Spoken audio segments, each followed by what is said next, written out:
राधे राधे दोस्तों। आज हम आपको सुनाएंगे एक दुष्ट बहू की कहानी, जो हाथ में जो भी चीज मिलती उसे ही अपनी बूढ़ी सास को मार देती थी। अपनी बूढ़ी सास को मारने वाली एक अत्याचारी बहू की कहानी। जब लोगों के सामने आई सच्चाई तो लोगों ने दांतों तले उंगली दबाई। दोस्तों, अगर आप हमारे चैनल पर नए हैं तो प्लीज़ हमारे चैनल को सब्सक्राइब करें, वीडियो को लाइक करें और शेयर करें। शारदा देवी की 4 औलादें थीं, एक बेटा और 3 बेटियां। सबकी शादी हो चुकी थी।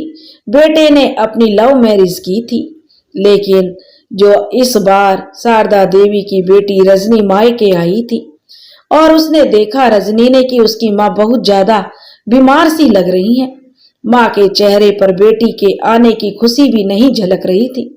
रजनी ने अपनी लेटी हुई माँ के माथे पर हाथ रखा, माँ की नाड़ी देखी और माँ के सीने पर कान लगाकर माँ की धड़कनें सुनने की कोशिश करने लगी।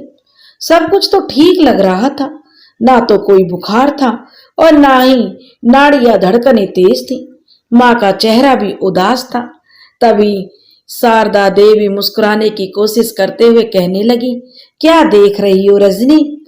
70 साल की बूढ़ी औरत थी शारदा देवी और उनके मुंह में एक भी दांत नहीं था। सारा चेहरा झुर्रियों से भरा हुआ था। वह बोली, रजनी माँ, तुम्हें क्या हुआ है? रजनी ने पूछा तो पीछे से उसकी भाभी अचानक कमरे में आ गई और बोली, बुढ़ापा है और क्या है? रजनी की भाभी सरिता के हाथ में एक ट्रे था जिसमें चाय और नमकीन बिस्कुट रखे हुए थे।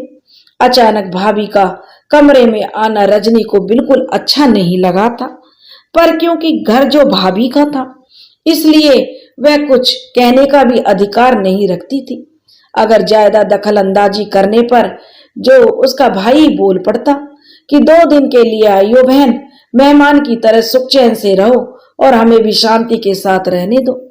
सरिता ने रजनी को चाय बिस्कुट दिया और खुद एक प्याली में लेकर चाय पीने बैठ गई। तो रजनी ने हैरानी से पूछा, भाभी, माँ की चाय?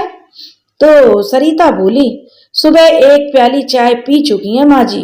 ज्यादा चाय पीने से माँ जी को गैस की तकलीफ होने लगती है। रजनी ने बड़ी हैरानी से माँ की तरफ देखा। कभी शारदा देवी दिन के 2 बजे तक सिर्फ चाय पर आश्रित रहती थी। बिना नहाए, बिना पूजा किए वह अन्न का दाना भी मुंह में नहीं डालती थी। बिना घर का पूरा काम निपटाए उन्हें नहाना नसीब नहीं होता था।